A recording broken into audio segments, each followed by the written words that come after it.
반갑습니다. 제대로박사TV의 제승욱입니다. 오늘 제대로박사TV에서는 확 바뀐 아파트 청약 제도에 대한 내용으로 제대로박사TV를 시작하겠습니다. 이게 저번에 1, 2주 전에 사실은 이걸 촬영을 했는데 요 촬영상에 있어서 여러가지 그 내용이 조금 좀 부실해서 다시 촬영을 해서 올리게 되었습니다. 지금 우리 국토부와 한국감정원에서 청약 제도에 대한 개편이 굉장히 많이 일어났습니다. 그래서 여러분들께서 앞으로 청약을 하실 때 청약을 체크하시고 이렇게 1순위 청약을 넣으실 때 여러분들이 바뀐 청약 제도를 잘 판단하시고 숙지하셔가지고 청약을 넣으셔야지 올바른 청약이 될 가능성이 높다. 만약에 여러분들이 체크를 잘못하시고 청약을 넣으시면 부적격이 되어가지고 6개월이나 1년 동안 청약을 못하는 일이 벌어질 수 있다는 거 꼭 참고하셔가지고 오늘 제대로박사TV 잘 들어주시기를 바랍니다. 자, 그러면 순간의 선택이 평생을 좌우한다.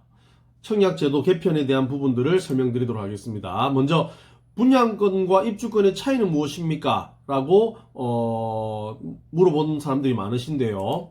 여러분들께서 입주권하고 분양권은 참 차이가 좀 여러가지가 좀 다른 내용의 물건이다 이래 보시면 됩니다. 뭐냐면 똑같이 좀 생긴 것처럼 비슷하게 생겼는데 완전히 속성은 좀 다른 이런 성질을 가지고 있습니다. 먼저 쉽게 제가 이 모든 걸 다 설명을 못 드리지만 쉽게 그냥 이렇게 생각하시면 됩니다.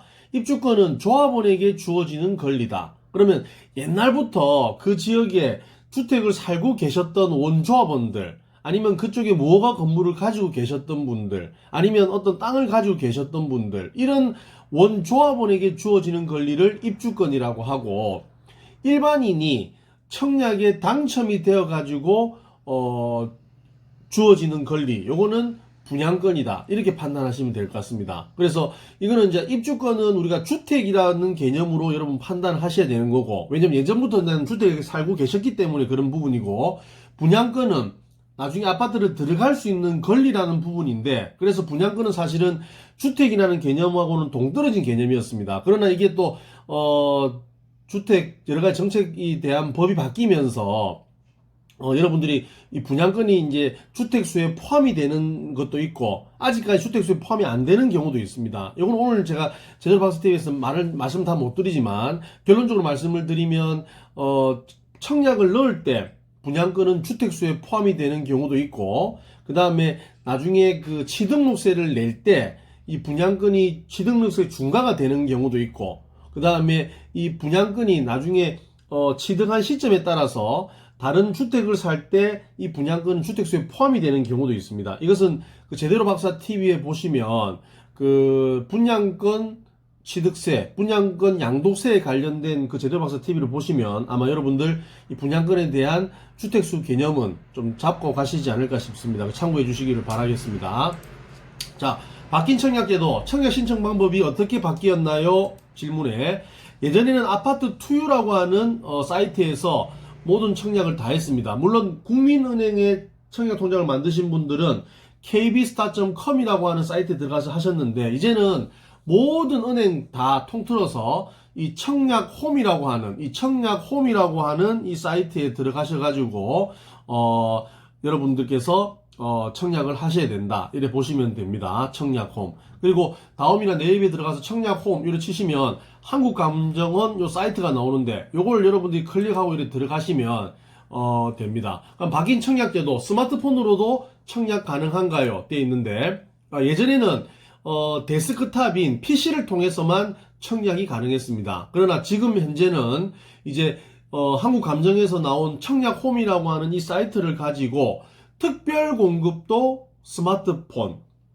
일반 청약도 스마트폰, 그러니까 둘 다 스마트폰에 여러분 공인인증서만 가지고 있으면 스마트폰을 가지고 언제든지 청약을 다 넣을 수 있다. 특별 공급도 넣을 수 있고 일반 청약도 넣을 수 있다는 거 꼭 기억해 주시길 바라고, 그 다음 청약에 있어서도 또 하나 주의할 점이 뭐냐면요, 청약 신청 가능 시간입니다.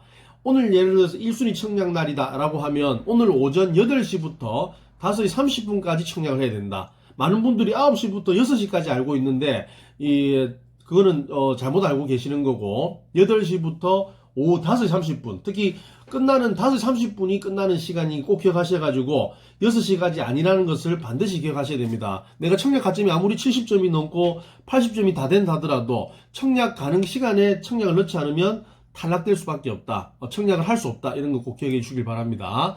그 다음 바뀐 청약 제도 중에 세 번째, 실제 청약 방법을 알려주실 수 있나요? 예, 간단하게 제가 실제 청약하는 방법을 가르쳐 드릴 테니까 요거 보고 여러분들 청약을 직접 하시면 되겠습니다. 먼저 청약 홈에 들어가시면 청약 자격 확인, 그 다음 청약 신청, 그 다음에 청약 자격 사정 관리가 있는데 청약 신청에 보면 아파트라고 하는데 여기가 있습니다. 요 아파트를 클릭해서 이렇게 들어가시면 청약 신청하기가 있습니다. 청약 신청하기 클릭해서 들어가시면 주민등록 앞번호, 뒷번호, 로그인해서 들어가십니다. 그러면 여러분 개인정보 수집에 관한 동의에 대한 부분들을 체크를 하시면 됩니다. 전체 동의하시고 확인 누르시면 그 날에 여러분이 청약하시는 날에 전국에 있는 아파트 청약하는 아파트 단지가 나옵니다. 그러면 그 중에서 제가 그때 만든 시기는 올 3월 달이니까 덕천 포렌 아파트를 청약을 하는 시기였습니다. 요거 클릭해서 들어가시면 제 이름 나오고 주민등록번호 나오고 그 다음에 청약통장 가입하는 기간 이렇게 나오고 일정 그 다음에 민영주택 뭐 얼마 예치금이 되어 있는지 나오고 그 다음에 어떤 타입을 넣을 것인지 체크. 그럼 59 타입을 넣었거든요. 체크해서 다음 이렇게 누르시면 입주자 모집 공고 현재 뭐 10년 장기 복무 군인 해당하십니까? 뭐 아니면 아니다. 저는 아니기 때문에 아니다. 그 다음 거주자는 언제 주민등록상 주소를 선택하여 주시기 바랍니다. 라고 했을 때 해당 부산 뭐 이렇게 체크하시면 되겠죠. 그리고 주택을 몇 채 이상 갖고 계십니까? 하면 체크하시고 그 다음에 여기는 가점 항목인데 가점 항목은 세 가지입니다. 무주택 기간, 부양가족 수, 청약통장 가입 요걸 세 개를 여러분들이 체크하시는데 잘 모르시는 분들은 요 상세 설명이라는 곳이 있습니다. 그래서 상세 설명이라고 하는 여기에 여러분들이 체크하셔가지고 내 무주택 기간이 몇 년인지 부양가족 수가 몇 명인지 청약통장 가입일이 어떻게 되는지를 체크해서 클릭을 하셔가지고 들어가시면 여러분 청약 신청 내용하고 그 다음에 총점, 가점 이렇게 체크를 할 수 있습니다. 다음 누르셔가지고 한 번 더 이렇게 체크하시는데 또 많이 물어보시는 분이 하나가 최하층 우선 배정 신청 이게 뭡니까? 라고 물어보시는데 이 최하층이라고 하는 것은 제일 못 사는 사람들의 최하층이 아니라 아파트의 제일 밑에 층 있죠. 제일 밑에 층 1층 혹은 필로티 2층처럼 그 아파트의 가장 낮은 층을 여러분들이 우선 신청하시겠습니까? 혹시 여러분들이 당첨이 되면 내가 나이가 드신 분이 65세 이상 되시거나 혹은 장애인이 있는 이런 분들 아니면 미성년자가 뭐 3명 이상 있으신 분들은 아무래도 저층을 원하시는 분들이 있기 때문에 그분들을 편의상 당첨되시는 분들에 한해서 최하층을 배정하겠다라고 하는 것을 체크하시면 됩니다. 그러나 오늘 굳이 그래 필요 없으신 분들은 신청을 안 하시고 넘어가시면 됩니다. 그리고 연락 주소 입력 하셔가지고 마지막으로 청약 신청이 완료가 되었습니다. 이렇게 체크하시면 되겠습니다. 아시겠죠? 그 다음 바뀐 청약제도 네 번째, 기존 소유주택 처분 서약은 무엇인가요? 자, 지금 많은 분들이 청약을 하실 때 이게 도대체 뭐고 소유주택 처분 서약은 뭐 소유주택을 뭐 어떻게 하라? 자, 무주택자분들은 아무 관계가 없는데 유주택자분들 중에서 1주택자를 소유하시는 분에 대해서 이 1주택 소유하는 분이 혹시 아파트에 당첨이 되면 그 당첨이 된 아파트가 입주를 할 수 있는 아파트가 다 지어져 가지고 입주를 할 수 있는 시기부터 6개월 그 안에 그 가지고 있는 주택을 팔아야 되겠다. 파셔야 된다. 꼭 팔아야 된다라고 하는 서약 승낙을 나타내는 조건이다. 이렇게 보시면 됩니다.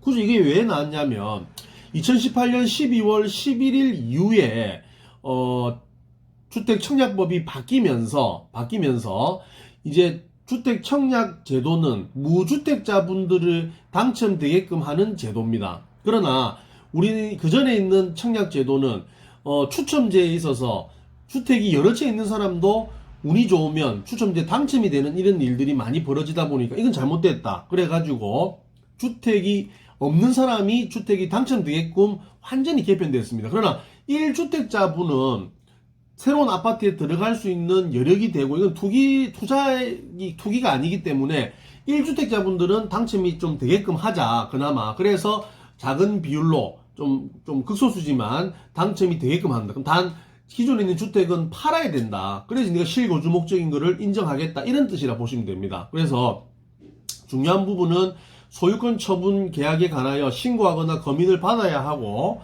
입주 가능일로부터 6개월 이내는 처분을 완료해야 됩니다. 그래서 뭐 아파트 지어지기 지금 2, 3년 정도 기간이 있기 때문에 그 기간 동안은 기존의 주택을 팔아야 된다라고 하는 개념이다, 이렇게 보시면 되겠죠. 그럼 이 많은 분들이 물어보십니다. 그러면 부산처럼 조정 대상 지역이 아닌 지역은 당첨자 발표일로부터 6개월 뒤면 전매가 가능한 분양권인데, 그럼 내가 당첨된 분양권이 6개월 뒤에 내가 분양권을 팔게 되면 나는 지금 기존 주택 한 채밖에 없는데 이걸 굳이 또 팔아야 되느냐라고 하는데, 이거는 무조건 여러분이 약속했기 때문에 당첨된 거고, 여러분 파는 거는 자유지만 반드시 입주 가능일부터 6개월 이내는 처분을 완료해야 된다는 거 꼭 기억하시고, 이때 처분을 해야 된다는 부분에 대해서는 매매도 가능하고 증여도 가능합니다. 단 증여를 하실 때는 같은 세대에 있는 사람에게는 증여가 안 되고 다른 세대에 있는 사람에게는 증여가 된다. 예를 들어서 내 뭐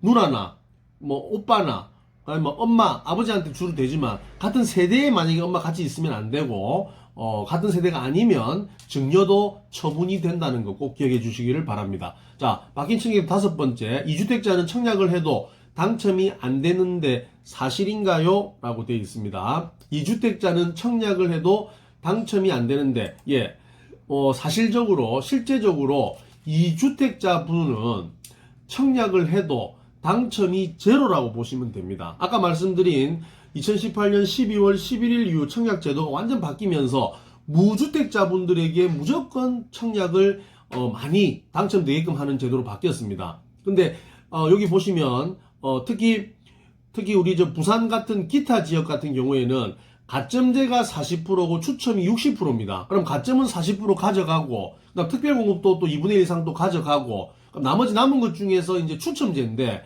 이 추첨제 중에서 몇 프로를 무주택자에 주냐면 75%를 무주택자에게 우선 공급합니다. 요거는 투기가열지구, 청약가열지구도 마찬가지로 이 추첨제 부분에 있어서는 이 추첨제의 75%는 누구한테 준다? 무주택자에게 우선 공급하고, 나머지 25%는 떨어진 무주택자와 1주택자 중에 선정하여 당첨이 되게끔 한다. 그럼 아까 1주택자는 당첨되기 위해서는 나중에 자기가 주택을 지금 소유한 부분을 나중에 팔아야 된다라고 서약한 사람이 당첨될 수 있는 확률이 그나마 조금 있다, 이런 이야기죠. 그럼 내가 1주택자거나 1주택자 중에서 주택 처분 서약을 안 하시거나 2주택자 이상 있으신 분들은 사실은 청약을 해도 지금 현재 청약 제도에 있어서는 당첨이 안 된다는 거, 요거 꼭 기억해 주시기를 바랍니다. 잘 활용해 주시기를 바랍니다. 자, 오늘 제대로 박사 TV 도움이 되셨거나 잘 보셨다고 하시면 구독과 좋아요 부탁드리겠습니다. 제대로 박사 TV였습니다. 감사합니다.